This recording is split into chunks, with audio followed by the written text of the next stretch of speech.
बिस्मिल्लाहिर्रहमानिर्रहीम, अस्सलामुअलैकुम, good morning public, सुबह बखैर। मैं हूँ रुकमा इरफान मलिक, मेरे साथ मौजूद हैं अब्दुर्रऊफ साहब। अस्सलाम वालेकुम और आप सबको भी सलाम। और हमारा साथी हरमीत आज किस मूड में है, चल के पहले हरमीत का रुख करते हैं, फिर चीज़ों को लेके आगे बढ़ते हैं। जी हरमीत, हेलो जी, वालेकुम सलाम, सत श्री अकाल, गुड मॉर्निंग। और मैं बिल्कुल एज़ यूजुअल आज कुछ ज़्यादा फ्रेश लग रहा हूँ क्योंकि मुझे आप लोग भी ज़्यादा लग रहे हैं। रोमा ने बड़ा अच्छा कलर का सूट पहना हुआ है, तो क्योंकि नई जाहिर बात है, खुशी है, खुशी का मौका, खिला चेहरा, तो अच्छा लगता है।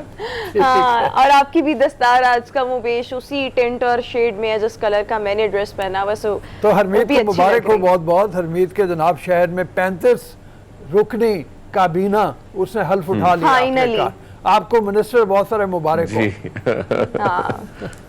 बहुत सारे और हमें वही पुराने चेहरे हम दोबारा देखेंगे जिनको हमने कभी दोबारा पहले भी देखा, अब दोबारा देखेंगे और देखेंगे कि उनकी कारकर्दगी कैसी है। लेकिन बहरहाल ये कल जो हुआ, जी दोसा मैंने कहा कैसे देखो, तकदीर बदलती है कि जो ऑपोजिशन में बैठे होते हैं वो हुकूमत में आ जाते हैं, जो हुकूमत में बैठे होते हैं वो ऑपोजिशन में आ जाते हैं। अच्छा, इससे ना हमें बहुत सारे सबक भी मिलते हैं कि जब आप इक्तदार में हो तो फिर भी आपको बैलेंस्ड चलना चाहिए। इतनी रिवेंज और उस तरह से चीज़ों को लेकर नहीं चलना चाहिए, क्योंकि कल को आपने भी ऑपोजिशन में होना है। और आप ये देखें कि कितने जल्दी से काया पलटी है पाकिस्तान तहरीक इंसाफ की, और अब वही चेहरे कमोबेश हैं जिनके लिए ये एहतसाब का नारा लगाते थे और एहतसाब की बातें करते थे, जेलों में डाला गया। सो कुछ तो उनके मामलात शायद ख़राब हों भी, बट जिस अंदाज में जो मामलात किए गए, सो बात यही है कि आपको थोड़ा सा बैलेंस्ड चलना चाहिए। बहरहाल अभी पाकिस्तान तहरीक इंसाफ का बहुत ही वैसे मैं एक चीज़ जो फ़र्क महसूस करता हूँ, बल्कि देखता हूँ, रोमा आपकी जो बात है इससे थोड़ा सा कंटिन्यू कर लेते हैं कि ये लोग जब इख्तिदार से पहले होते हैं तो बड़े ये जब मिलते हैं बड़े डाउन टू अर्थ इस किस्म की इनकी वो होती है, लेकिन अचानक ही आवाम से इतने दूर हो जाते हैं जब इनको इख्तिदार मिलता है। मुझे याद है कि तहरीक इंसाफ से पहले जब नून के लोग अपोजिट गवर्नमेंट में थे तो उनसे बात करना भी बड़ा मुश्किल होता था, लेकिन जब वो अपोजिशन में आए तो खुद मिलते तरले। और मैं तहरीक इंसाफ के कुछ ऐसे अरकान को जानता हूं जिनसे हमारी कोशिश होती कि हम बात ही कर लें और वो हमसे भागते थे। लेकिन कल परसों की बात है कि कुछ मिनिस्टर्स का मैं इंटरव्यू कर रहा था जो अब साबिक हैं, तो वो खुद उठे, गले लगाया मुझे और बड़े पुरजोश अंदाज में। तो मैंने उनसे सीधा ये पूछा कि भैया वो भी वक्त है कि आप हमारा एक सवाल का जवाब देने से भी कासिर होते थे और भाग जाते थे। तो ये चीज हम देखते हैं कि ये ना होता तो अच्छा होता कि अवाम के उतने ये करीब जब अपोजिशन में होते उस तरह होते तो बहुत अच्छा होता। बहुत सारे मामला भी ये अवाम को समझते और अवाम के मसाइल जो है वो जबरदस्त तरीके से हल भी होते हैं। हाँ, मतलब ये आप देखना कि अभी नून लीग के जो लोग हैं, अभी थोड़ी देर पहले, चंद दिन पहले ही आप ये कह लो कि ये अवाम में घुले मिले थे, हर चीज़ पे जवाब दे रहे होते थे, हर फोरम पे नजर आते थे, और अब कितना मुश्किल हो जाएगा। खैर, मतलब बहुत सी चीज़ें रिवर्स हो रही हैं, जो ऑर्डर्स थे उनके उलट जा रहे हैं। जैसे मरियम औरंगजेब ने इत्तलात की मिनिस्ट्री संभाली है, तो सबसे पहले तो उन्होंने डिजिटल विंग को बंद करने का ऑर्डर किया है। पैका ऑर्डिनेंस जो है उसके बारे में भी उन्होंने कहा है कि इसको हम नए सिरे से देखेंगे। इसके बारे में भी किसी वक्त हम तफसील से बात करेंगे, लेकिन मेरे ख्याल में अभी चलते हैं डेली डोज की तरफ। आज की टॉप स्टोरीज शेयर कर लूं अपने व्यूअर्स के साथ। हम आगाज करेंगे उसके साथ, जिसके बाद हम डिस्कस करेंगे वज़ीर आज़म शहबाज शरीफ की काबीना ने हल्फ उठा लिया है, चैलेंजेस क्या क्या होंगे नौ मुंतखब काबीना के लिए, इसको डिस्कस करेंगे। डिजिटल बिजनेस कैसे किया जा सकता है और डिजिटल बिजनेस के जरिए घर बैठे आप लाखों रुपए कैसे कमा सकते हैं, इसको भी आज एक्सप्लोर करने की कोशिश करेंगे। कराची में जानवरों के लिए 1 मैन एम्बुलेंस, और ये एम्बुलेंस है क्या, किस तरीके से काम करती है, ये भी आपके सामने रखेंगे। बिल्किस ईदी की जिंदगी के कुछ अहम पहलुओं पर रोशनी डालेंगे। हजारों लावारिस बच्चों की मां थी, अभी जो ईदी होम्स हैं वहाँ पर बच्चों के तासुरात क्या हैं। ऑब्वियसली फैमिली के लिए भी टफ टाइम होगा, बट जिन बच्चों का वो सहारा बनी, जिनको उन्होंने माँ की एक ममता जो है वो दी, सो उन पर भी क्या बीत रही होगी। इनके बारे में जितना भी कुछ कहा जाए कम है। मतलब मैं पढ़ रहा था अभी इसी में ही जो हमारे पास डिटेल्स थी कि किस तरीके से शादी वाली रात थी, वो सिर्फ जोड़े में बैठी इंतज़ार कर रही थी, और ईदी साहब को एक कॉल आई कि एक बच्चा जो है वो लावारिस पड़ा हुआ है, और वो सब कुछ छोड़ के चले गए। और फिर ईदी साहब ने वो रात अस्पताल में गुजारी, और बिल्किस ईदी ने वो रात अपने रिश्तेदारों के घर गुजारी। और किस तरह एक चंचल थी, शरीर सी लड़की थी वो, स्कूल में शरारतें बहुत करती थी, अक्सर उस्तानी जो है वो कान से पकड़ के उनको कान खींचती रहती थी, और बिल्किस ईदी से शादी से पहले जब इस तरह की लड़की का प्रपोजल आया तो ईदी साहब का ख्याल ये था कि मेरे कॉज को कहीं नुकसान ना पहुंचे, लेकिन उस लड़की ने अपना सब कुछ निछावर कर दिया, अपना सब कुछ छोड़ दिया और फिर ऐसे वो ईदी साहब के काम में लगी कि जिसकी मिसाल मिलना बिल्कुल बहुत ही ठीक हो कम गया। है। और साथ साथ हमारे साथ आज शो में नात ख्वां भी हमें शो में ज्वाइन करेंगे।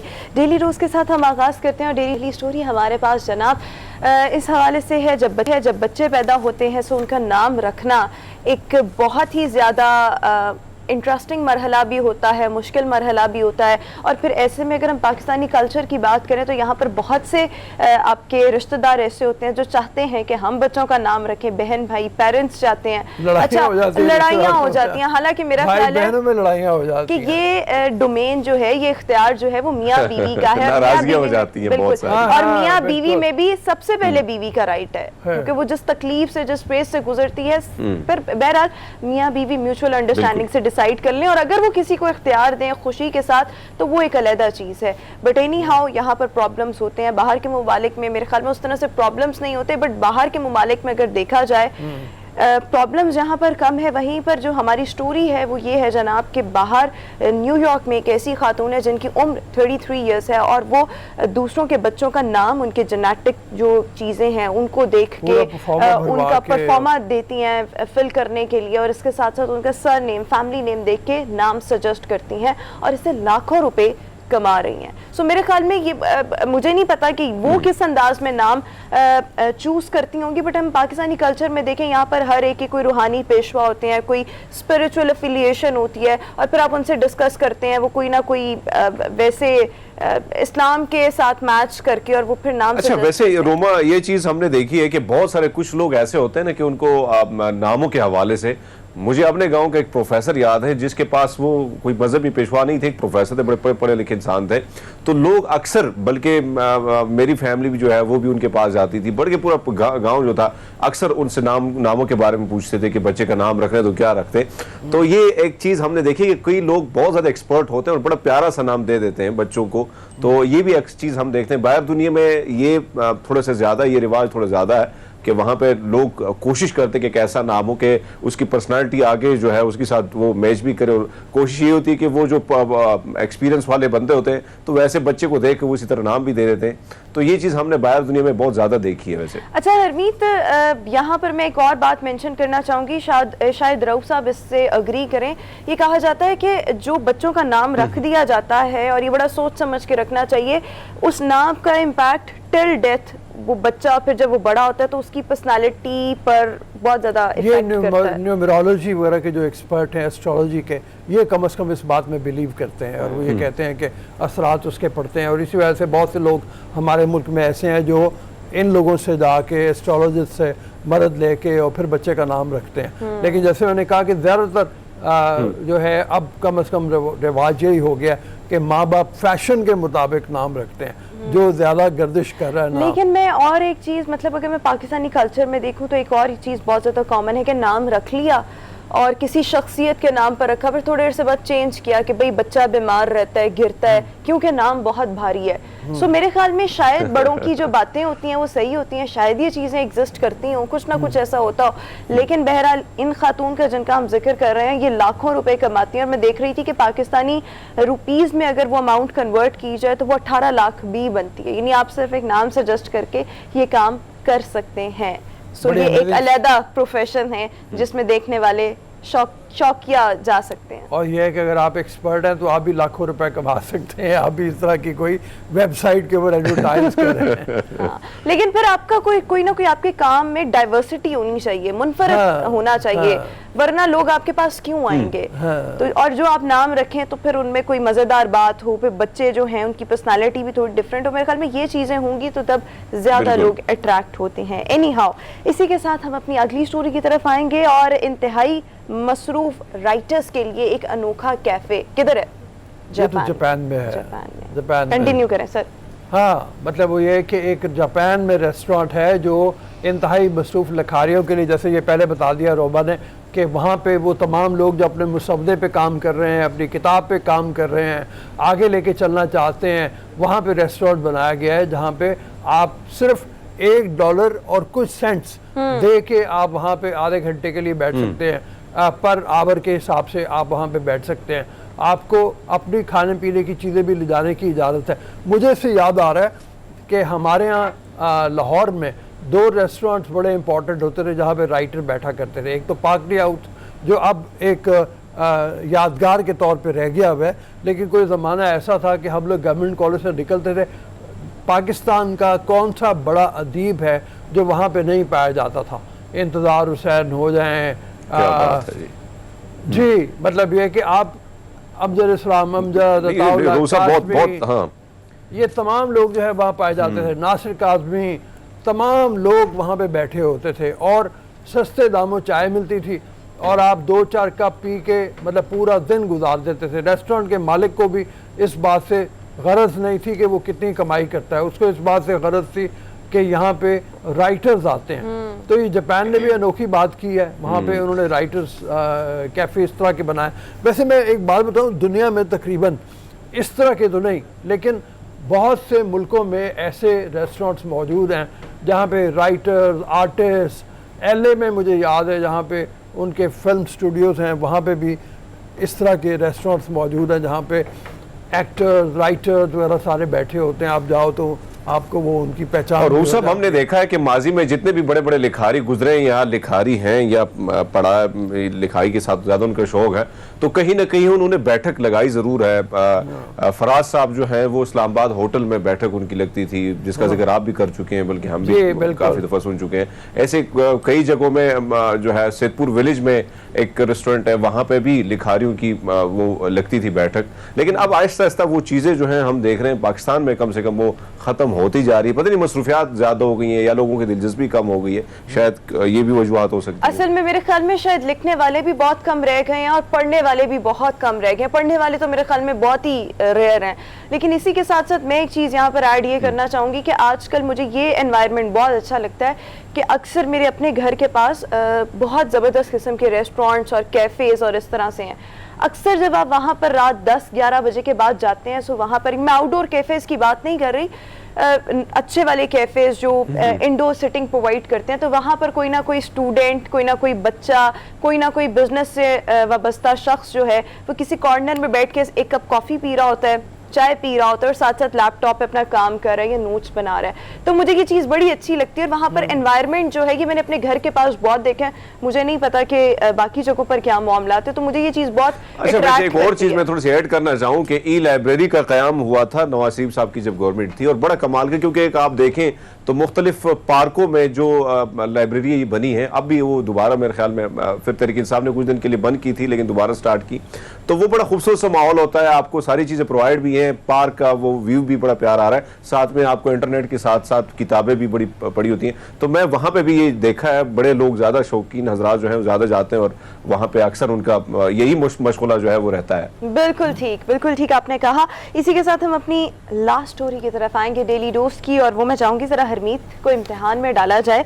मुलाजिम के लिए सरप्राइज बर्थडे पार्टी क्यों रखी, इस पर भाई लाखों का जुर्माना हो गया है एक मेडिकल लैब को। स्टोरी क्या है हरमीत? अच्छा, वैसे मैं हम भी इस तरह सरप्राइज अक्सर अपने ऑफिस में देते रहते हैं ना। और मुझे याद है कि हमारी कुलीग जो सुबह बहुत सवेरे आती थी और हम तकरीबन उससे 5:30 बजे पहुंच गए थे अपने इसी ऑफिस में, और यकीनन अंधेरा था। वो जब पहुंची हो तो अचानक से वो जब लाइट ऑन करके तो उसकी चीखें निकल गई। और ऐसा मेरे ख्याल में यही वाकया हुआ है कि जिस शख्स का आप जिक्र कर रही हैं, तो भैया उसको शायद बर्थडे मनाने का शौक नहीं था, पार्टी से दूरी थी, तो अच्छा, बर्थडे मनाने का शौक उसे जब इस तरह सरप्राइज मिला है तो हार्ट अटैक भी हुआ है। हाँ बिल्कुल ठीक, हार्ट अटैक हुआ है। और उसका ये उसने ऑलरेडी अपने इर्द गिर्द जो कॉलीग्स थे उनको कहा हुआ था कि मेरी बर्थडे कभी भी सेलिब्रेट मत करना, क्योंकि मेरी इससे बहुत तल्ख यादें वाबस्ता हैं, बैड मेमोरीज अपने पेरेंट्स की और इस तरह से कुछ। अच्छा, वो जब ये बर्थडे सरप्राइज उसको दिया out of love, out of appreciation, respect, जो भी आप कह लें, उस सिलसिले में जब उसको बर्थडे सरप्राइज दिया गया तो उसको हार्ट अटैक हुआ। हार्ट अटैक के बाद जब वो थोड़े दिन में रिकवर करके वापस दफ्तर आया, सो उसने हंगामा बर्पा किया कि जब मैंने मना किया तो आप लोगों ने ऐसा क्यों किया। इस बात पर उसको नौकरी से निकाल दिया गया। तब उसने एक अदालत से रुजू किया, अदालत ने नोटिस भेजा और मैं ये देख रही थी तकरीबन $4 लाख का जुर्माना आयद किया गया। तो मुझे ये अच्छी बात लगी कि बाहर के ममालिक में ख्याल रखा जाता है ना लोगों के हुकूक का। हालांकि हमारी अदालतें नहीं है, वरना बेचारा सालों साल ईडिया रगड़ रगड़ के मतलब यार अब तो न मिलता है। यहाँ पे तो वैसे भी बड़ा मुश्किल है। अब रात 12 बजे भी अदालतें लग जाती हैं चीजें बेहतर हो गई हैं, बट कुछ स्पेसिफिक हालात के लिए, खास के लिए एग्जैक्टली। एनी हाउ यहाँ पर हम लगाएंगे अपने डेली न्यूज को फुल स्टॉप, एक ब्रेक शामिल करेंगे, ब्रेक के बाद दोबारा हाजिर होंगे। Stay with us and good morning. Break के बाद एक बार फिर से गुड मॉर्निंग पब्लिक में आपको खुशामदीद कहेंगे। वफाकी काबीना की तकरीब हल्फ बर्दारी गुज़श्ता रोज़ ऐवान सदर में हुई, जहाँ पर कायम मकाम सदर और चेयरमैन सेनेट सादिक संजरानी ने हल्फ लिया। इसके साथ साथ अगर हम देखें तो वफाकी काबीना में 31 वफाकी वज़रा शामिल हैं, 3 वज़रा मुमलिकत शामिल हैं और 3 मुशीर भी काबीना का हिस्सा हैं। लेकिन रऊफ साहब, मैं एक बात देख रही थी कि चैलेंजेस अभी नौ मुंतखब काबीना के लिए बहुत ज़्यादा हैं। इसके अलावा बहुत से चेहरे ऐसे हैं जिन पर बहुत से एलिगेशन हैं, बहुत से मुकदमात हैं। अब सवाल यहाँ पर यह पैदा होता है कि तमाम लोगों को दोबारा से मौका देना, ये बहुत ज्यादा क्योस और कंट्रोवर्शियल भी है इक्वली, मेरे ख्याल में ये दोनों चीजें। इम्तियाज गुल साहब हमारे साथ मौजूद है, उन्हीं से चल के बात करते हैं। अस्सलाम वालेकुम इम्तियाज। अस्सलाम वालेकुम जी, क्या हाल चाल है आपके? आप ये फरमाइए कि ये काबीना तो आ गई हमारे सामने, अब इस काबीना के बारे में भी बहुत से इख्तलाफात का जा रहा है कि इत्तेहादियों के भी आपस में इख्तलाफात हैं। और आज डॉन की जो स्टोरी है जिसमें वो कह रहे हैं कि यानी मरियम नवाज़ तक नाराज़ हैं इस बात के ऊपर कि नवाज़ शरीफ के करीबी जो बहुत से साथी थे उनको पोर्टफोलियोज़ नहीं दिए गए, उनको इत्तेहाद में इसमें वजारतों में शामिल नहीं किया गया, जिसमें इरफान सिद्दीकी का नाम है, परवेज़ रशीद का नाम है और भी बहुत सारे नाम हैं। तो इसके अलावा और चैलेंजेस क्या नज़र आ रहे हैं आपको, आप क्या देखते हैं? चैलेंजेस देखें, पहले से ये कहा जा रहा था कि ये भानमती का कुंबा है और अब चूँकि शहबाज शरीफ साहब की अपनी इनिंग शुरू हो गई है तो उसमें परवेज़ रशीद या इरफान सिद्दीकी या मरियम उनका बज़ाहिर एक सानवी रोल रखने की कोशिश करेंगे। और आप इसी से अंदाज़ा लगा लें इन्होंने क्या पहले कोई मसला हल करना है कि वो हमने सुना था कि बिलावल लंदन रवाना हो गए हैं, बाकी पूरा पीपल्स पार्टी का वक्त भी जा रहा है और नवाज शरीफ से मुलाकात में वो अपनी शिकायतें उनको कन्वे करेगा। तो देखिए कितने अफसोस की बात है कि हम 34 वज़रा ने हल्फ उठाया, उसमें से 24 जो हैं बशमूल हमारे खादिम पाकिस्तान के वो ज़मानत पे हैं। यानी हमने मेरे ख्याल गिनीज़ बुक ऑफ जो वर्ल्ड रिकॉर्ड्स है ये उसमें यकीनन आना चाहिए कि 34 में से 24 वज़रा बेल पे हैं, वज़ीर आज़म भी हैं, चीफ मिनिस्टर भी है और उन्होंने बाकी काम ठीक है मिफ्ता इस्माइल साहब को और आयशा पाशा को उन्होंने लगा दिया है इक्तिसादी उमूर देखने के लिए और वो किस हद तक उसे नबर्द आजमा होते हैं। पहला तो बल्कि चैलेंज ही होगा मेरा ख्याल है कि जिस अंदाज में कीमतों में इजाफे की बात हो रही है वो कोस रहे हैं गुज़िश्ता हुकूमत को कि उन्होंने पेट्रोल की कीमतें फ्रीज़ किए रखी, उसमें इजाफा नहीं किया, टैक्सेस वगैरह ज़ीरो कर दिए थे। तो अब ज़ाहिर है जब टैक्सों में इजाफा होगा तो चैलेंज बड़ा, फिर असल महंगाई की तरफ लोगों की तवज्जो जाएगी। तो इस वक्त तो मेरा ख्याल है फौरी तौर पे कि आपकी इंटरनल आपकी यूनिटी नहीं है। 8 मार्च को इन्होंने अदम एतमाद की तहरीक शुरू की थी, जहाँ कहीं भी महज़ब माशरों में जमहूरियतों में जो पुख्ता जमहूरियतें हैं वो ये होता है कि जब एक तो शैडो हुकूमत हमेशा बनी रहती है, दूसरी है कि जब आपको पता है कि आप नंबर्स आपके पास हैं, आपने मुनहरिफ अरकान को अपने पास कर लिया है, तो फिर आपकी कैबिनेट फॉर्मेशन जो थी यानी आप काबीना के कम से कम एक खाका तो बन सकता था कि कौन सी वजारत किसके पास जाएगी। अब 10 दिन हो गए हैं वही मसला तय नहीं हो पा रहा और वो अब कुछ बड़ी एक पार्टी है वो लंदन रवाना हो गई है कि रहबर आला जो हैं उनके साथ मुज़ाकरात करें या उनसे शिकायत करें। तो बड़ी एक अफसोसनाक सूरत हाल है जिसका हमें इस वक्त सामना है। अच्छा इम्तियाज साहब एक और सवाल आपसे यहाँ पे। जी हरमीत करें सवाल। I am sorry. नहीं इम्तियाज गुल साहब अगर हम देखें तो जिस तरह रुकावटों की बात चल रही है और लेकिन साथ साथ अगर हम देखें इस वक्त एक बहुत बड़ा चैलेंज जो है इसी हुकूमत के लिए सदर को हटाने का है। 2/3 मेजॉरिटी चाहिए जो कि ना होने के बराबर इनके पास। तो सदर साहब इनके लिए क्या मुश्किलात खड़ी कर सकते हैं? सर देखिए सदर साहब तो जाहिर है कोई भी अगर कानून आएगा जिसके लिए सदर की एंडोर्समेंट ज़रूरी है तो वो नहीं करेंगे, जो कि अजीब से लगता है, नहीं करना चाहिए उनको मेरा ख्याल है, चाहे वो गवर्नर हैं चाहे सदर हैं। भाई आपकी पार्टी चली गई है, अब आप डिसेंटली मेरा ख्याल है मामलात को हैंडल करना चाहिए। ये जो मतलब ओथ नहीं लेना, यानी हल्फ नहीं देना उनको वज़रा को, वो अजीब सी बात है। मुझे तो खुद ज़ाती तौर पे अच्छा नहीं लगता। बाकी वो तीन बड़ी सियासी जमातें एक दूसरे के साथ स्कोर सेटल करती रहती हैं, तो मेरा ख्याल है ऐसे ही चलता रहेगा और उनके पास कोई तरीका नहीं है। इम्पीचमेंट अगर करनी है और मुआवजा करना है तो उसके लिए तो 2/3 अक्सरियत चाहिए। तो ये तो हुकूमत भी बनी है सिर्फ 2-3 वोटों की अक्सरियत से, 4 वोटों की अक्सरियत से, और उसमें मेरा ख्याल है कभी ये नहीं सोच पाएंगे कि जो पीटीआई के अरकान हैं वो इनकी किसी तहरीक के हक में वोट देंगे, क्योंकि वो तो फिर उसी वक्त ना अहल हो जाएंगे। ठीक है इम्तियाज साहब, यहाँ पर अगर देखा जाए तो पाकिस्तान पीपल्स पार्टी के बारे में कहा जा रहा है कि सदर, इसके साथ साथ गवर्नर पंजाब और चेयरमैन सेनेट का ओहदा ये लोग चाहते हैं। बिलावल भुट्टो जरदारी गुज़िश्ता रोज तकरीब हल्फ बर्दारी में मौजूद थे, हल्फ नहीं उठाया गया, इसके बारे में भी बहुत बातें हो रही हैं। आज रवाना भी हो चुके हैं नवाज शरीफ साहब से मुलाकात के लिए। आपको क्या लगता है कि हल्फ आना बिलावल भुट्टो जरदारी का, इसकी क्या वजह हो सकती है? तो जाहिर है वो नाखुश हैं। पब्लिक में तो जाहिर है आपको कुछ और बताया जाता है कि जी मोहसिन दावड़ को उसमें शामिल नहीं किया गया, कोई ओहदा नहीं दिया गया, फिर ये सेनेट चेयरमैन वो चाहते हैं। तो वो असल बात क्या है, यानी सिर्फ इस मकसद के लिए उनका लंदन में जाके इजलास करना, मुझे ये कोई बात भाती नहीं है मुझे, कि सिर्फ इतनी सी। और वो भी आप सबको मालूम है कि हम इलेक्शन की तरफ जा रहे हैं और ये 4-5 महीनों की बात है, 6 महीने की बात होगी इससे ज़्यादा, क्योंकि ये निज़ाम इससे ज़्यादा नहीं चल सकता है। जहाँ पे इतनी पुरानी कदूरतें हैं, रंजिशें हैं, और उसमें फिर ज़ाहिर है एक घराने के अंदर बड़ी शदीद पावर स्ट्रगल चल रही है। और ये तो चाहेंगे कि भाईजान के आने से पहले हम पंजाब में अपनी कॉन्स्टिट्यूंसी को मज़ीद बढ़ावा दें, संभालें उसको, और ताकि अब इनकी जो बारी शुरू हुई है उसके बाद दूसरी बारी भी लग सके फिर। अच्छा इम्तियाज़, जो ANP है वो शामिल नहीं हुई, इसी तरह से जो बलूचिस्तान की अख्तर मेंगल की पार्टी है वो भी शामिल नहीं हुई, और मोहसिन दावड़ को शामिल किया नहीं गया।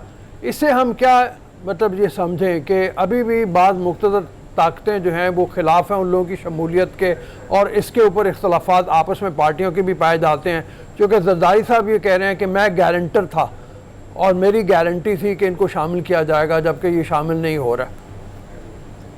मालूम है जरदारी साहब ने किस बुनियाद पे उनकी ज़मानत दी थी कि आपको काबीना में हम हिस्सा बनाएंगे। वो तो मोहसिन दावड़ को तो आपने देखा कि 3 दिन पहले असम्बली में जो तकरीर की उसमें बराह रास्त पाकिस्तान की फ़ौज की उन्होंने मजम्मत की कि उन्होंने क्यों अफ़गानिस्तान में दहशतगर्दी के जो अड्डे थे, ठिकाने थे TTP के, उन पे हमला क्यों किया। हालांकि पाकिस्तान के पास इस वक्त जो फाइटिंग पावर है, J-10C तैयारा है, वो 30 किलोमीटर दूर तक मार कर सकता है, अपने टारगेट को लॉक कर सकता है। और उन्होंने यही किया कि अपनी सरहद पे रह के जहाँ से इनको मुखबरी हुई थी वहाँ पे उन्होंने मिसाइल मारे, और उसमें 30-40 के करीब TTP के लोग मारे गए। खुद मकामी तालिबान का जो कमांडर था, जो इनका फैसिलिटेटर था TTP का, वो भी अपने साथियों समेत मारा गया। और मोहसिन दावड़ ने ये कह दिया कि वहाँ पे मासूम लोग थे, वो लोग थे जो वजीरिस्तान से गए हुए थे। हमें क्या मालूम है कि जो वजीरिस्तान से गए हुए लोग हैं वहाँ पे, जिस मुल्क में अपने लिए खुराक नहीं है, इन्होंने वहाँ जाके पनाह ली, और ये अब कह रहे हैं कि वो मासूम लोग हैं वजीरिस्तान हुकूमत। और ये भी कहा कि फ़ौज उनको वापस लाने में नाकाम रही। भाई फ़ौज का उसमें क्या काम है, वजीरिस्तान खुला है, जो वापस आना चाहता है मेरा ख्याल कोई रोक नहीं सकता। तो मोहसिन दावड़ साहब, बड़ी अच्छी बात है अगर काबीना में शामिल हो जाएं। इसी तरह मेन स्ट्रीमिंग होती है, ऐसे जो फ्रेंच ग्रुप्स जिसको कहते हैं, साइड पे छोटे ग्रुप्स होते हैं, लेकिन उनको अपना बयानिया भी थोड़ा हकीकत पसंदाना करना होगा। ये नहीं है कि असेंबली के अंदर, असेंबली के बाहर जब जी चाहा आपने पाकिस्तान की फ़ौज के ख़िलाफ़ मुंह खोल दिया, और वो भी बग़ैर किसी सबूत के। क्योंकि आप देखिए कि गुज़श्ता 3 महीनों के दौरान, 3 महीने लेट्स से कि 10 हफ्तों के दौरान पाकिस्तान की फ़ौज के और पुलिस के कम से कम 106 लोग शहीद किए जा चुके हैं ये क्रॉस बॉर्डर हमलों में। तो इनसे ये भी पूछा जाए कि आखिर ये हमले कौन करता है और कहाँ से। जाहिर है ज़्यादातर ये सरहद पार से आते हैं, तो बड़ी बेवकूफ़ कोई रियासत होगी जब वो अगर इंटेलिजेंस गैदरिंग ना करे, ऐसे लोगों का पता ना चलाए कि ये कहाँ से ऑपरेट हो रहे हैं, कहाँ से इनकी डोर खींची जा रही है।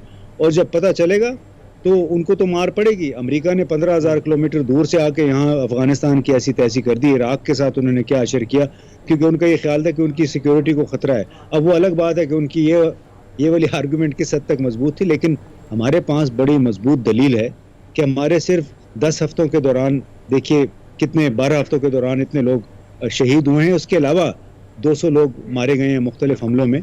तो क्या ये रियासत पाकिस्तान की फौज इस तरह बस हाथ पे हाथ रख के उनको देखती रही कि वो आते जाएं और उनको मारते चले जाएं? तो ये मेरा ख्याल है इस किस्म के जो बयानी, चाहे वो ANP वाले हैं, चाहे मोहसिन रावत साहब हैं या अली वजीर साहब हैं, इन सबको ये भी सोचना पड़ेगा। उनकी शिकायतें अब बजा अपनी जगह पे, और मेरा ख्याल है उनको ज़रूर स्पेस मिलना चाहिए, लेकिन उन्हें अपने बयानिए पे भी नज़रसानी करनी पड़ेगी। बयानिए पे भी नज़रसानी करने की ज़रूरत है। बहुत शुक्रिया। सीनियर तज्जियाकार इम्तियाज़ गुल साहब मौजूद है। सर, एंडिंग कमेंट आपसे लेना चाहूँगी। हाँ, नहीं मतलब ये है कि बड़े चैलेंजेस हैं कि जैसे बात हमारी हो रही है, हम चूँकि काबीना के हवाले से हम बात कर रहे थे, और जैसे ख़बरें हैं कि इस मौके के ऊपर आपस में भी इख्तलाफात पाए जाते हैं। मरीम नवाज़ के बारे में जैसे हमने कहा कि वो कुछ गिले शिकवे उनके हैं कि नवाज़ शरीफ साहब की कुर्बत में जो लोग थे, करीब जो थे, वो लोग, उनको शामिल नहीं किया गया। मैं ख़ुद हैरान हुआ हूँ इरफान सिद्दीकी के बारे में कि इरफान सिद्दीकी जो हैं वो 35 साल से ज़्यादा, बल्कि ज़्यादा 40-45 साल का उनका तजर्बा है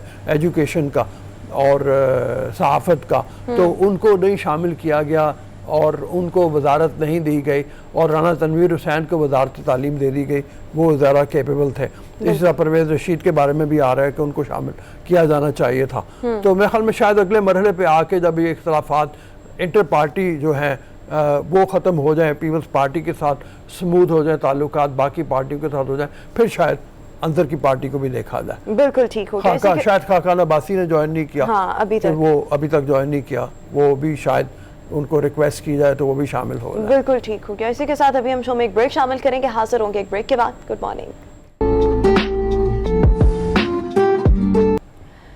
ब्रेक के बाद एक बार फिर से गुड मॉर्निंग पब्लिक में आपको खुशामदीद कहेंगे। डिजिटल बिजनेस कैसे किया जाए, ये है क्या? और आजकल हम देखें तो बहुत से लोग डिजिटल बिजनेस कर रहे हैं और घर बैठे लाखों रुपए बना रहे हैं, कमा रहे हैं। इस चीज़ को अगर हम देखें तो जब कोविड का जोर आया, कोविड की फर्स्ट वेव आई और जब वर्क फ्रॉम होम का कॉन्सेप्ट हमने देखा, तो तब ये चीज़ें जो थी वो ज़्यादा देखने में आई, लोगों का इंटरेस्ट इनमें ज़्यादा डेवलप हुआ, और आहिस्ता आहिस्ता हमने देखा कि आजकल ई-कॉमर्स की जो फील्ड है और ये तमाम चीज़ें वो बहुत ज़्यादा कॉमन हो चुकी हैं, और हर एक का इंटरेस्ट भी, नॉट हर एक का बट मेजॉरिटी लोगों का इंटरेस्ट इसमें बहुत ज़्यादा हो रहा है। सो अब यहाँ पर बहुत से लोगों का ख्याल ये भी है कि ई-कॉमर्स और डिजिटल बिजनेस दोनों एक चीज़ है, बट दोनों में फ़र्क है। वो फ़र्क क्या है वो हम जानने की कोशिश करेंगे, और घर बैठे आप डिजिटल बिजनेस के ज़रिए लाखों रुपए किस तरह से कमा सकते हैं। E commerce expert Usman Akhtar हमें शो में ज्वाइन करें। Usman, thank you so much, welcome to our show.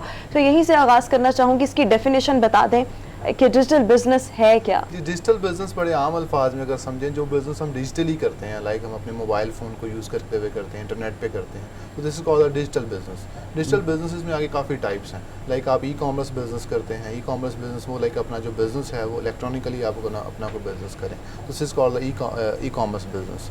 तो उसके अंदर बहुत सारे लोग, जैसे आपने पहले बताया कि कोविड के अंदर जो है वो इसका रुझान बढ़ गया, क्योंकि लोग थोड़े फ्री भी थे, लोगों ने अपॉर्चुनिटी को जो है एक्सप्लोर करना शुरू किया।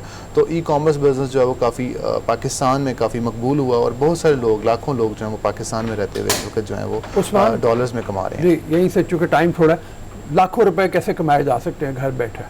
लाखों रुपए जी सीधी सी बात है, ऐसे बड़ा अट्रैक्टिव तो बड़ा लगता है जी।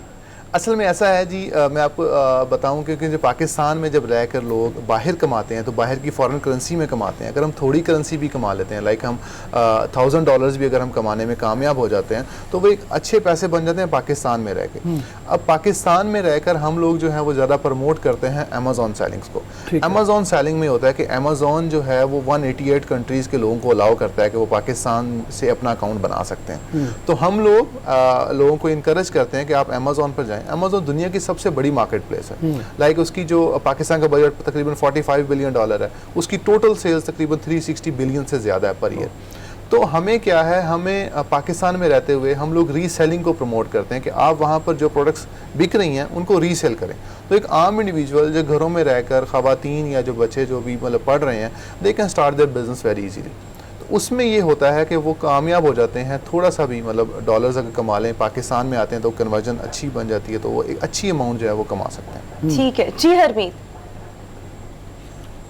अच्छा सर, मैं शॉर्ट सवाल तो आपसे जानना चाहूँगा कि सर अगर हम देखें तो दुनिया भर में ये बिजनेस ज़्यादा है, लेकिन हमारे यहाँ कम है, लेकिन शौक ज़्यादा है। हर बंदे ने ये जो लाखों, रऊफ साहब ने जो बात की कि लाखों रुपया कमाने की बात आ जाती है, तो हर एक बंदा इसी आ जाता है, लेकिन कहीं ना कहीं गलतियाँ कोताहियों की वजह से हम मार खा जाते हैं। इसकी वजूहत क्या है? क्या अवेयरनेस उसी तरह नहीं है, या हम प्रॉपर ट्रेनिंग हमारी नहीं होती और हम कूद पड़ जाते हैं? जी ऐसा है, एक तो फर्स्ट ऑफ ऑल तो डेडिकेशन की कमी है जी, कि हम लोग डेडिकेट होकर उस तरीके से उस पर नहीं आते। क्योंकि अब जो है ई कॉमर्स बिजनेस, मैं अक्सर कहता हूँ कि e commerce business is not by choice any more, it's the need of the society. हमें जो है इसकी तरफ मूव ऑन करना पड़ेगा। अब उसके अंदर जो की अर्पीत ने बिल्कुल जो स्किल है वो बहुत ज़रूरी है, कि हमें जो है वो स्किल्ड अगर हम सीख लेते हैं तो वो स्किल्ड जब वर्किंग करेंगे हमारी गलतियों की चांसेस काफ़ी कम हो जाएंगे। तो उसमें जो है बहुत सारे लोग कमा रहे हैं। अब इसके अंदर मैं आपको और आसान अल्फाज में बताऊं तो हम लोग करते क्या हैं, हम लोग एज अ सेलर, जब फॉर एग्जांपल मैंने अमेज़ॉन के ऊपर काम स्टार्ट करना है तो अमेज़ॉन पर मैं अपना अमेज़ॉन का अकाउंट बनाता हूं। बनाने के बाद हम क्या करते हैं कि वहाँ पर प्रोडक्ट्स को रीसेल करते हैं। हम देखते हैं कि जो प्रोडक्ट्स बेस्ट सेलिंग आइटम्स हैं हम उनको रीसेल करते हैं। अमेरिका से सोर्स करते हैं, अमेरिका में भेज देते हैं। यूके से सोर्स करते हैं, यूके में भेज देते हैं। इससे होता ये है कि हमें इन्वेंट्री को होल्ड नहीं कर रहे, हम प्रोडक्ट को होल्ड नहीं कर रहे, हम उसको रीसेल करें। जब ऑर्डर्स आते हैं तो हम अपने सप्लायर से कहते हैं कि ये ऑर्डर मेरे इस कस्टमर को पहुँचा दो। तो ये बड़ा जो है ना वो समझ लें कि बहुत थोड़े पैसों से हम बिज़नेस को स्टार्ट करने में कामयाब हो जाते हैं। उसके बाद में स्काई इज़ द लिमिट है, आप ऊपर जाएं और इसमें बहुत सारी मार्केट प्लेसेस हो रहे हैं, बहुत सारी कंट्रीज़ हैं। लाइक अमेज़ॉन जो है वो यूएसए में भी अवेलेबल है, यूरोप के बहुत सारे कंट्रीज़ में जो है वो अवेलेबल है। तो हम जिस मुल्क में चाहें हम उसको बड़ी आसानी से पाकिस्तान। इसके लिए आसानी से मतलब करना क्या चाहिए कि आदमी सर्च करे अमेज़ॉन की वेबसाइट्स को और उसमें देखे कि कौन सी प्रोडक्ट्स बिक रही हैं, उनको खरीदे और फिर आगे सेल करे, क्या करे? ऐसे ही है, इसकी जो है ना बड़ी आसान सी ट्रेनिंग हमारी कंपनी की तरफ से फ्री दी गई है, जिसे हम बेल कहते हैं, ब्रेकली ई लर्निंग सीरीज़।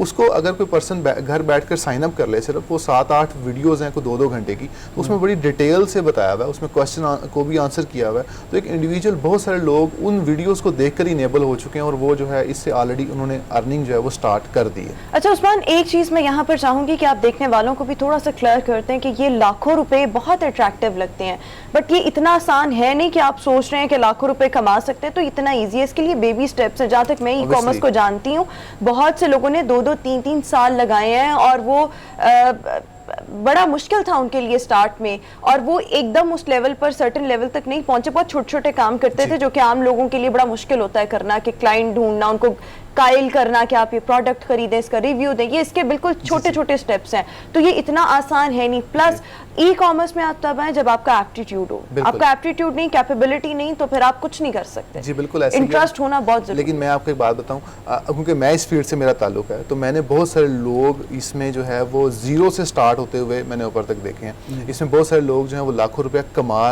रहे हैं नज़र आता है, और वो नियर टू करोड़ रुपया भी कमा रहे हैं। ठीक है, तो कहने का मकसद ये है, ये हर पर्सन टू पर्सन वेरी करता है। मैंने वही बताया, डेडिकेशन की कमी है, कि हम डेडिकेट होके हम इसको अगर रियल बिजनेस समझें, हम रियल बिजनेस समझ कर इसको काम करें, तो then this is the business.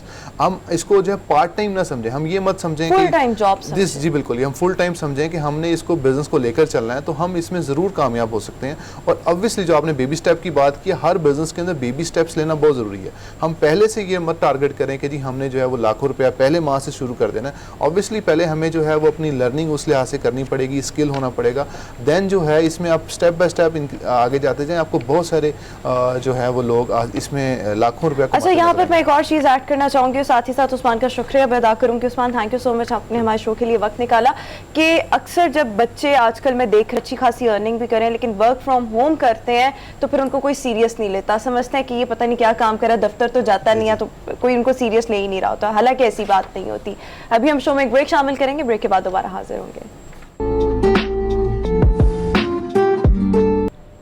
Break के बाद एक बार फिर से गुड मॉर्निंग पब्लिक में आपको खुश आमदीद कहेंगे। अगर हम पाकिस्तान को देखें तो यहाँ पर जानवरों के लिए काम करने वाली, जानवरों के हुकूक के लिए काम करने वाली तंजीमें बहुत कम है, लेकिन जो एनिमल लवर्स हैं वो स्ट्रीट एनिमल्स के लिए अपनी पर्सनल कैपेसिटी में, इंडिविजुअल कैपेसिटी में कुछ ना कुछ करते हैं। और इसका रुझान 2-3 सालों में हम बहुत ज़्यादा देख रहे हैं। कोई ना कोई शेल्टर्स बनाए गए हैं, बीमारी की सूरत में वहाँ पर इन शेल्टर्स में लाया जाता है जो स्ट्रीट एनिमल्स हैं, वहाँ पर ट्रीटमेंट प्रोवाइड किया जाता है, प्रोटेक्शन दी जाती है और इस तरह के मुख्तलिफ काम किए जाते हैं। इसी तरह अगर हम कराची में देखें तो यहाँ पर जानवरों के लिए 1 मैन एम्बुलेंस का क़याम अमल में लाया गया है। ये एम्बुलेंस किस तरह से काम करती है, किस तरह से यहाँ पर स्ट्रीट एनिमल्स उनको फैसिलिटेट किया जाता है, प्रोटेक्शन दी जाती है, इनका ट्रीटमेंट किया जाता है। सोशल एक्टिविस्ट सैयद फैसल इस वक्त हमें शो में ज्वाइन करें। Faisal, thank you so much, welcome to our show. Faisal, सबसे पहले तो ये कॉन्सेप्ट जो है 1 मैन एम्बुलेंस का, इसको थोड़ा सा एक्सप्लेन करते हैं। इसको एक्सप्लेन ये करूँगा कि एम्बुलेंस में मैं हमेशा सोचता था कि एक बड़ी सी एम्बुलेंस लूँगा तो फिर मैं उसमें इनको रेस्क्यू करूँगा या फीड सप्लाई करूँगा स्ट्रीट एनिमल्स को, और किसी वुंडेड एनिमल को मैं देखता था तो फिर मैं सोचता था कि भाई मैं कब एम्बुलेंस आएगी, कब मैं करूँगा, ये तो मर जाएगा। तो मैंने बाइक पे ये स्टार्ट किया, बाइक पर, क्योंकि मैं हंगरी स्ट्रीट एनिमल्स को रोज़ाना डेली खाना प्रोवाइड करता हूँ। लेकिन जब मेरा वुंडेड एनिमल मुझे नज़र आया तो मुझे बड़ा देख के वो हुआ कि भाई इसको मैं किसी तरह भी रेस्क्यू कर सकता हूँ। तो फिर मैं कभी रिक्शे पे, कभी बाइक पे, कभी इस तरह किसी से गाड़ी लेके तो उसको हमने रेस्क्यू किया। उसको फर्स्ट एड करते हैं सबसे पहले हम। एक किस्सा छोटा सा ये सुना रहा हूँ कि एक कुत्ता फुटपाथ पे मैंने देखा कि पानी पी रहा है, वुंडेड था, पीछे पूरा गर्दन से ज़ख्मी। मैं उसको पीछे पीछे गया, वो बहुत दूर गया, दूर जाके गाड़ी के नीचे बैठ गया गर्मी में। तो मैंने उसको हड्डियाँ वगैरह दी, उसने खाई।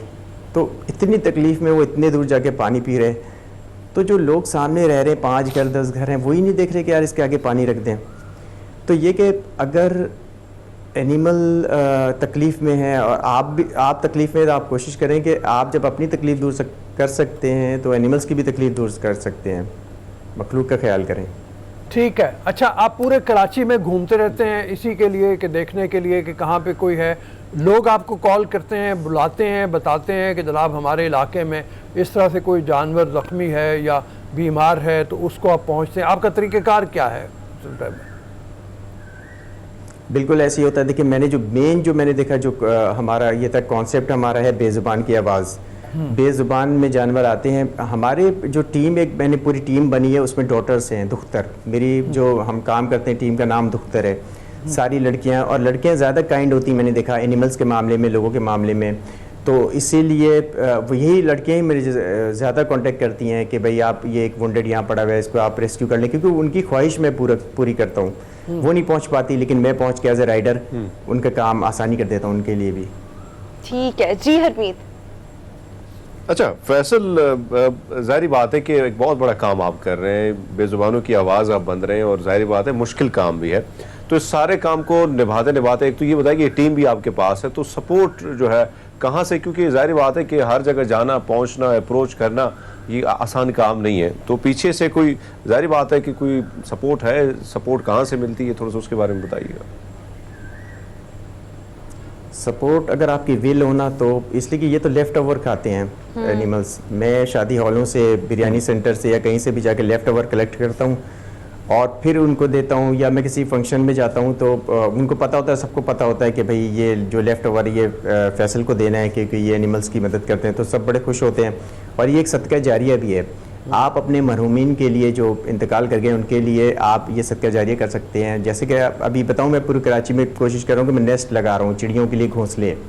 तो ये हम बना रहे हैं और हम फ्री सर्विसेज हैं, यानी कि कोई भी अपने लवाहिकीन के नाम से बनवाना चाहे तो हम हैंडमेड, और ये भी मैं एक नीडी लड़की उससे बनवा रहा हूँ ताकि उसका भी रोज़गार चले, उसका भी घर चले, और इधर एनिमल्स को बर्ड्स को भी आशियाना फराहम हो, उनके लिए घर मिल जाए।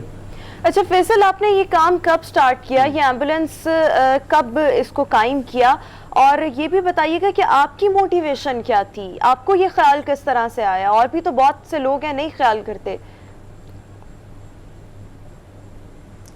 ये एम्बुलेंस मैंने भी कुछ दिन पहले स्टार्ट की, क्योंकि मैं बड़े इंतज़ार में था कि मैं गाड़ी पे ही इनको करूँगा रेस्क्यू। और ये फिर मैंने कहा जब मैं अपने पार्ट, मेरा जो हिस्सा है मैं अकेला कर सकता हूँ तो मैं फ़र्स्ट एड कर सकता हूँ। तो लोगों से मेरी ये एक मैसेज है कि भाई देखिए, आप अगर फ़र्स्ट एड नहीं कर सकते, आप डरते हैं कुत्ते बिल्ली से, तो आप एक कॉल तो कर सकते हैं। हमारी फ्री सर्विसेज है, आप हमें कॉल करें, हम वहाँ पहुँचेंगे, हम उनको रेस्क्यू करेंगे, हम उनका ख्याल करेंगे। अच्छा, ये कितने लोगों की टीम है फैसल, ये भी बताइएगा? और ये एक ही आपके पास अभी इनिशियली एक ही एम्बुलेंस है, बाइक एम्बुलेंस? मेरे पास एम्बुलेंस बाइक जो है ना, मेरे पास 3 बाइकें थी, तो 2 मैंने, एक किसी की रोज़गार नहीं था तो उनको फ्री ऑफ कॉस्ट दे दी थी। उसके बाद ये एम्बुलेंस मैंने बनाई है। और ये कि टीम में कि मैंने बताया आपको कि डॉटर्स हैं सारी, लड़कियां मेरे स्टूडेंट्स हैं, लड़कियां हैं सारी जो ये टीम वर्क करती हैं, तकरीबन 50 से अबव हैं। अच्छा, और ये वॉलंटरली करती हैं? जी जी, ये खिदमत खल्क के लिए करती हैं, आसानी किसी के लिए करती हैं, फ्री ऑफ कॉस्ट करती हैं। ठीक है, ठीक। अच्छा फैसल, ये बताओ कि एक दफ़ा आपने कोई ज़ख्मी जानवर देख लिया या परिंदा देख लिया, उसको फिर क्या हॉस्पिटल पहुंचाते हैं आप? उसका तरीक़ेकार क्या होता है? और फिर वहाँ से आपको कितनी ज़्यादा मदद मिल जाती है लोगों की, डॉक्टर्स की, कि वो फ्री इलाज कर दें इस तरीके से? जब मैं ऐसे कोई ऑन ड्यूटी होता हूँ इस काम के लिए, तो मुझे बेचैनी होना शुरू हो जाती है कि ये वुंडेड है, और मैं देखता हूँ कि किस लेवल पे वो वुंडेड है। अगर मैं खुद फर्स्ट एड कर लेता हूँ तो कर लेता हूँ, अदरवाइज़ मैं उसको लेके जाता हूँ। यहाँ पे हॉस्पिटल्स वगैरह भी हैं, तो फ्री माशाल्लाह से मुझे अल्लाह की तरफ से ऐसे लोग मिलते हैं कि डॉक्टर्स भी कुछ ऐसे मिलते हैं मुझे, कहते हैं कि भाई आप इतना नेकी का काम कर रहे हैं तो हम फ्री ऑफ कॉस्ट इसको मेडिसिन दे देंगे, पैसे भी नहीं लेते हैं। और एक ऑपरेट करने के लिए भी अभी एक डॉक्टर साहब मुझे मिले, वो कह रहे हैं कि हम ऑपरेट भी करेंगे फ्री ऑफ कॉस्ट। अच्छा, ऐसे लोग आपको मिल रहे हैं, बड़ी अच्छी बात है ये तो। अच्छा जी हरमीत। अच्छा फैसल, मुझे याद है, वैसे मैं थोड़ी सी अगर अपने बचपन में जाऊं तो मेरे दादाजी या मेरे गांव के कुछ बुजुर्ग ऐसे होते थे कि वो चींटियां तक जो है उनके लिए खुराक लेके जाते थे, और साथ साथ जो ये परिंदे या चरिंद जितने भी थे उनके लिए कोशिश होती थी। लेकिन ये एक जज्बा था। मुख्तलिफ पार्क्स का हम जिक्र करें, वहाँ पर भी बुजुर्ग जाते थे और अपने साथ कुछ न कुछ ऐसी चीज़ जो कबूतरों को डाला जाता था।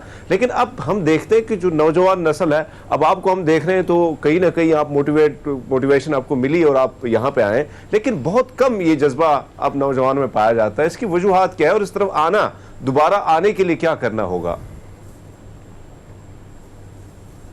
ये देखिए, एक तबलीग करनी होगी, एक तबलीग इस तरह होगी, अवेयरनेस करनी होगी। देखिए आप ये जो पब्लिक न्यूज़ टीवी, ये एक हमारा एक वसीला बन गया हमारे साथ, तो लोगों तक बात ये पहुँचेगी, लोग सोचेंगे हाँ यार लेफ़्ट ओवर देना चाहिए, चूटियों को खुराक देनी चाहिए, पानी पिलाना चाहिए। यूथ जो है ना, यूथ को तो अभी सदका जारिया का भी नहीं पता है, बहुत सारी यूथ ऐसी है, तो ये काम भी सदका जारिया में आता है।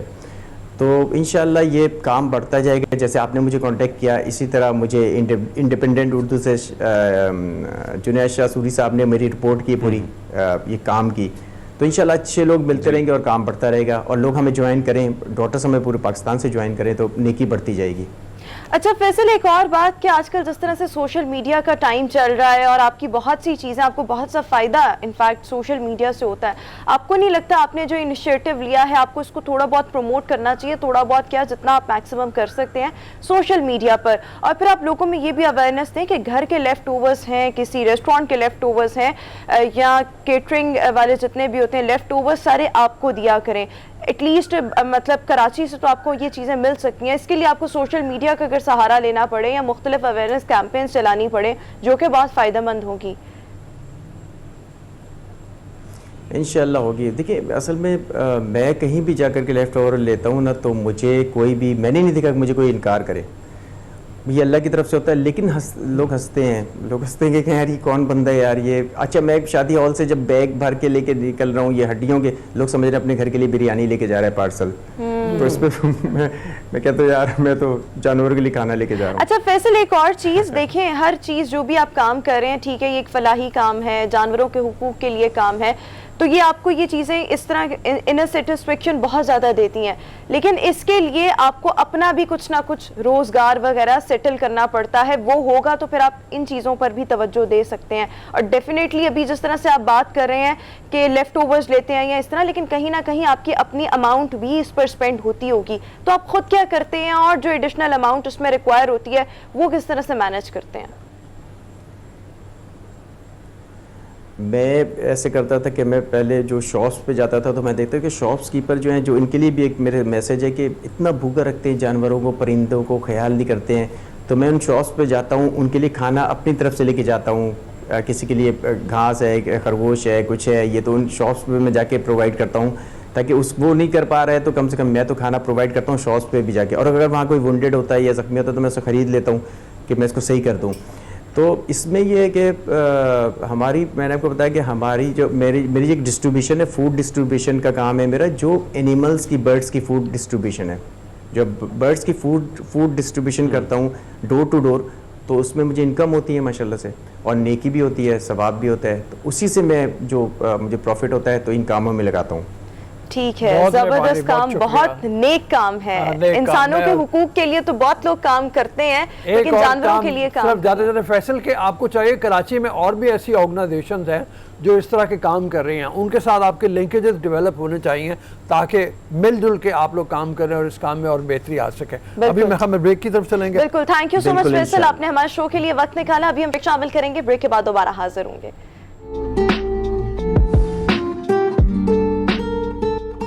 यकीनी तौर पर ख़दमात बहुत ज़्यादा है, और बिल्किस ईदी साहिबा के जाने से एक अहद तमाम हुआ, जिस तरह से ईदी साहब के जाने से एक खला आ गया था। पूरी ज़िंदगी ईदी साहब का फलाही कामों में साथ देती रहीं और उनके जाने के बाद भी इस काम को जारी रखा। मतलब अभी मैं अगर देखूं तो बड़ा इमोशनल सा ये पैकेज था, किस तरह से वो बेसहारों जो बच्चे थे, लोग थे, ख़वातीन थी, उनका सहारा बनी। जो इनका झूला वो प्रोजेक्ट था उसमें जिस तरह से बच्चों का सहारा बनी। सो इस वक्त फैमिली के लिए तो बहुत कठिन मरहला है और यकीनी तौर पर पाकिस्तान का लॉस है, बट सबसे बड़ा लॉस उन बच्चों का है जिनके सर से माँ की शफ़क़त जो है वो उठ चुकी है। एनी हाउ हमारे साथ समाजी कारकुन फैसल ईदी इस वक्त हमें शो में ज्वाइन करें। फैसल साहब, thank you so much, welcome to our show. सबसे पहले तो बहुत अफसोस, और यकीनी तौर पर माँ बाप का तो कोई नेमुल बदल होता नहीं है।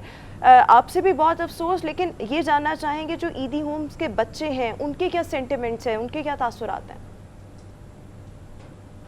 वो बहुत याद कर रहे हैं मम्मी को। हर जगह के जो सेंटर के जो बच्चे हैं, चाहे वो सराब गोट में हो, नॉर्थ कराची में हो, क्लिफ्टन पे हो, मीठादर में हो, सब ही याद कर रहे हैं। इवन अप कंट्री के भी जो थे, क्योंकि वो वहाँ पे भी जाती रहती थी, और सब परेशान हैं। और इनको हम हौसला हिम्मत दिला रहे हैं, और वो दुआएं कर रहे हैं मम्मी के लिए, पढ़ रहे हैं, कुरान पढ़ रहे हैं और दुरूद शरीफ पढ़ रहे हैं।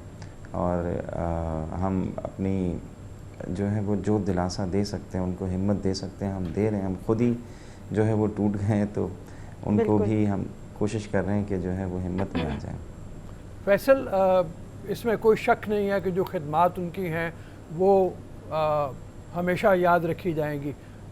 ईदी साहब से हमारी तो मुलाकात कई बार हुई, बिल्किस साहिबा से भी हुई, तो हमने उन्हें हमेशा पाया कि एक जज्बा कुछ ना कुछ करने का हमेशा मौजूद है। तो ये जो खला आपको यहाँ महसूस हो रहा है, इसको पुर करने के लिए किस तरह से आप सोच रहे हैं, क्या कीजिएगा, क्या लाहेमल होगा ईदी फाउंडेशन को आगे बढ़ाने के लिए? जब मुझे इत्तला मिली कि मम्मी की तबीयत बिल्कुल ख़राब हो चुकी है और CPR शुरू है, पहले तो उन्होंने कहा था कि हम इसको डायलिसिस के लिए ले जा रहे हैं, फिर 2-3 घंटे के बाद कहा कि कंडीशन सही नहीं है, CPR शुरू हो गया। फिर मुझे बहुत शौक़ लगा। हम 10 मिनट में पहुंच गए थे। ये 6 बजे के करीब जो है वो 6-6:15 बजे के करीब इनकी डेथ हुई। और हमें बहुत दुख हुआ था कि मुझे सबसे ज़्यादा दुख इस बात का था कि जो काम ये कर रही थी, ईदी फाउंडेशन का जो पब्लिक डीलिंग है वो हम करते हैं, इसलिए मंज़र पे हम लोग होते हैं।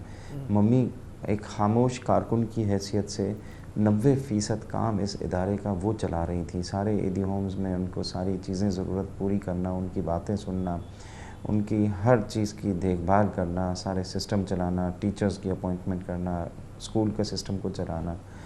अब वो चूँकि चली गई हैं तो मैं बहुत ही परेशान और अपसेट हो गया था और बहुत ही मायूस हो गया था। फिर मेरी बीवी ने जो है सबा ईदी ने मुझे हिम्मत दिलाई और मुझे कहा कि मैं भी जो है वो मम्मी की जगह पे काम करूंगी। और मम्मी के साथ वो पहले ही काम करती रही हैं। उनको मम्मी के साथ काम करने का तकरीबन 22-23 साल का तजुर्बा है। और मम्मी के साथ वो अक्सर सेंटरों से बाहर भी जाती, शहर से बाहर जाती, और बाहर के जो सेंटर हैं उनको विज़िट करती। और यहाँ पर भी मम्मी इनको बहुत सारे काम जो सौंपती थी तो वो बहुत ही खुश असलूबी से करती थी। तो मुझे बहुत ही हिम्मत बढ़ गई।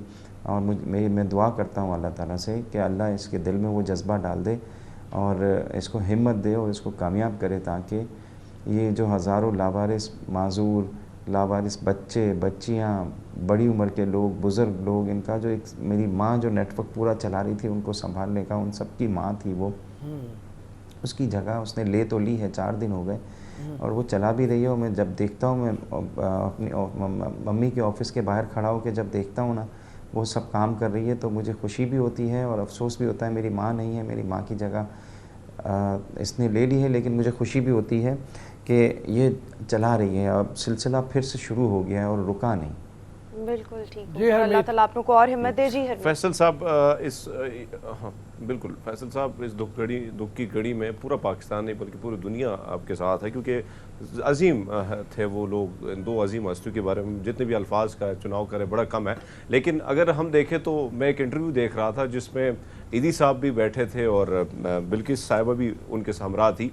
तो वो जो जज्बा था वो कहीं ना कहीं शादी से पहले भी उनके यहाँ पाया जा रहा था और वो पहले से ही बड़ी इंसानियत की खिदमत से सरशार थी। लेकिन अब जो इंटरव्यूज़ वगैरह सोशल मीडिया पे भी चल रहे हैं, हम देख रहे हैं कि राबिया ईदी की मैं बात करूं और या मैं सबा की बात करूं, सबा ईदी साहिबा की बात करूं, ये एक जज्बा है, ये एक पाठ है। किस तरह ये पाठ आप सबको उन्होंने पढ़ाया और वो जज्बा आज भी हम देख रहे हैं इंसानियत की खिदमत का? देखिए, हमने बचपन से इनको देखा, एक फ़कीराना अंदाज में, एक फ़कीराना तर्ज़ में वो इंसानियत की खिदमत में लगे रहे। उन्होंने कभी किसी किस्म की जो है तासुब नहीं किया, तफरीक नहीं रखी, किसी भी ना ज़बान की, ना मज़हब की, ना कास्ट की, ना रंग की। इनके पास जो भी तकलीफ़ में आता उनकी वो मदद करते, उनका हौसला बढ़ाते, उसको ठीक ठाक करते। अगर कोई बच्चा है तो उसको अपने पास रख लेते, अपनी आगोश में उसकी हिफाजत करते और उसके घर वालों को तलाश करके उसके हवाले कर देते। और ऐसे हज़ारों बच्चे उन्होंने अपने घर वालों को तलाश करके दिए। और मम्मी के ईदी साहब के कदम ब कदम उन्होंने जो है वो साथ दिया। दोनों में लड़ाई झगड़े भी होते थे, लेकिन काम कभी भी नहीं रोकती थी वो। और अपनी माँ से भी बहुत ज़्यादा अटैच थी। इसकी माँ जो थी वो बहुत दुखी औरत थी। जब शादी के पाँचवें साल जो है वो उनके हस्बैंड का इंतकाल हो गया। और वो मेहनत कश औरत थी। मेरी जो नानी थी राबिया, उसी के नाम पे मेरी बेटी का नाम उन्होंने राबिया रखा। और मेरी दूसरी बेटी का नाम मरियम है, तो वो भी मम्मी नहीं रखा, और वो राबिया की बहन थी, खाला थी। तो वो राबिया जो थी उन्होंने मेहनत करके, मतलब वो स्कूल में पढ़ाती थी, कायदा पढ़ाती थी और मेहनत करके इनको पाला पोसा। तो मेरी मम्मी उससे बहुत ज़्यादा अटैच थी दिली तौर पे। तो मरने के बाद हालांकि ईदी साहब की ख्वाहिश थी कि उन्होंने कब्र भी खोद के रखी थी कि मेरे पास आना, हम दोनों यहीं पे मरने के बाद रहेंगे। तो ईदी साहब की ज़िंदगी में ही मम्मी कहती थी कि मैं इस कब्र में नहीं आऊँगी, यहाँ पे मुझे नहीं आना, मेरा दिल नहीं है, ये वीराना है और मुझे यहाँ नहीं आना। लेकिन ईदी साहब तो कहते थे कि इनकी ख्वाहिश थी। फिर मुझे भी इन्होंने 8-10 दफ़ा अलग अलग वक्तों में हमेशा जो है वो कहा कि मैं मर जाऊं तो मुझे वहाँ नहीं ले जाना, मेरी माँ के पास मुझे दफन करना। सब घर वालों को भी कहा था। तो उनकी ख्वाहिश के हिसाब से, हालांकि हमारी ख्वाहिश थी कि ईदी साहब के पास जाएं, लेकिन इनकी ख्वाहिश थी माँ के पास जाएं। तो वो माँ से बहुत ज़्यादा अटैच थी। इसकी माँ ने इसकी हमेशा हिम्मत बढ़ाई थी और वो बहुत ही अजीम खातून थी। उसने सारी ज़िंदगी मेहनत की और अपने बच्चों को पाला पोसा, पढ़ाया लिखाया, एक अजीम अच्छे मकाम पे पहुँचाया। अच्छा फैसल, यहाँ पर बड़ी सेंटिमेंटल इमोशनल बातें हो रही हैं। फैसल, यहाँ पर आपसे ये भी जानना चाहूँगी कि आखिरी वक्त में बिल्किस ईदी साहिबा ने कोई बड़ी अहम बात की हो, जिन बच्चों का वो सहारा थी, उनके लिए, आपके लिए, बाकी कामों को कैसे चलाना है? उनको बहुत फ़िक्र थी। उन्होंने जो आखिरी मेरी जो मुलाकात थी, मेरा हाथ पकड़ के मुझे बोला, सबका ख्याल रखना, ध्यान रखना, सबका ध्यान रखना। मुझे कहा कि तुम्हें शुगर है, तुम अपनी शुगर का भी ख्याल रखना, शुगर बहुत तकलीफ़ देती है, और सबका ख्याल रखना, हमारे किसी को तकलीफ़ नहीं हो, बस हमारे सारा सिस्टम जो है वो, बस सबका ध्यान रखना। 3-4 दफ़ा बोला, सबका ध्यान रखना। और हमें उम्मीद नहीं थी, हम समझते थे कि आ जाएंगी वापस। और इतना बड़ा मसला भी नहीं था, पता नहीं क्या गलतियाँ हो गई, हम गलतियाँ इलाज के दौरान हो गई, जिसकी वजह से वो वापस नहीं आ सकी। जी हरमीत। अच्छा फैसल साहब, यकीन माने कि बहुत ही दुख की घड़ी है। मैं तो खुद जाहिर बात है, माँ का बिछड़ जाना, माँ का ऐसे चले जाना तकलीफ़ दे होता है, बहुत ही तकलीफ़ दे होता है। लेकिन ये बताइएगा कि एक तो बहुत सारे बच्चे जो है वो शफ़क़त से महरूम हो गए, इस अजीम माँ से की शफ़क़त से। लेकिन हमने देखा है कि बहुत सारे बच्चे जो है वो बड़े भी हो गए और कामयाबियों ने उनके कदम चूमे। जैसे राबिया बानू जो अमेरिका में मुख्तलिफ डिपार्टमेंट में बहुत बड़े डिपार्टमेंट में वो काम कर चुकी हैं और कर रही हैं। तो ऐसे बहुत सारे बच्चे जो हैं जो अब जवान हो चुके हैं और कामयाब हो चुके हैं, अपने पाँव पे खड़े, उनकी जानिब से क्या क्या पैगामात आप लोगों को मिले? यकीनन उनको भी जिस तरह हमें दुख है, जिस तरह आपको दुख है, उनको भी तो वही दुख होगा। बिल्कुल, बहुत दुख था। उन्होंने भी जो है वो उनके बख्शने के लिए कुरान पढ़ा, सारी चीज़ें की हैं और अभी भी आ रहे हैं वो अपने, क्योंकि मम्मी ने शादियां कराई हैं, उनको 40-40 साल 45-45 साल हो गए हैं। अब उनके बच्चों ने भी शादियां कर ली हैं, उनके पोते भी हो गए, वो भी आ रहे हैं, मम्मी के लिए मग़फ़िरत कर रहे हैं, दुआ भी कर रहे हैं और जो है वो मेरी खाला से मिल रहे हैं, मेरी बहनों से, मेरी वाइफ से, उनकी जो मतलब जो मम्मी की जो बेटियां थीं जिनकी मम्मी ने शादियां कराई हैं वो अभी भी आ रही हैं और वो सिलसिला जारी है। और बस अब पूरी दुनिया में हैं बहुत सारे बच्चे मम्मी ने जो अडॉप्शन के लिए दिए वो पूरी दुनिया में हैं। जैसे राबिया मम्मी से बहुत ज़्यादा अटैच थी, उसको बड़ी अम्मी कहती थी और हमेशा जब भी मम्मी न्यूयॉर्क में जाती, मम्मी हर साल ईदी साहब और मम्मी न्यूयॉर्क में जाते थे और वहाँ पे हमारा ऑफिस था, वहाँ से हमें जो सपोर्ट मिलती थी पाकिस्तानियों की तरफ से, उससे फिर पूरी दुनिया के और पाकिस्तान के फलाही काम चलते थे। और ईदी साहब के इंतकाल के बाद जो है वो फिर मैंने वीज़ा के लिए अप्लाई किया तो मुझे उन्होंने वीज़ा ही नहीं दिया, 4 साढ़े 4 साल 5 साल होने को आ रहे हैं। तो मम्मी मुझे कहती थी तुम मेरे साथ चलो, वो अकेली फिर जाती रही, 3-4 साल तक वो जाती रही, फिर थक गई, उनको फिर इनके जो है सेहत ने इजाज़त नहीं दी। तो अब मम्मी जो है खैर तो आ रही हैं, वो सभी पूरी दुनिया में जो है वो सबको फ़िक्र है, परेशानी है कि ये सिदारे के मिशन को, इंसानियत के इस मिशन को जो है वो किस तरह चलाएंगे।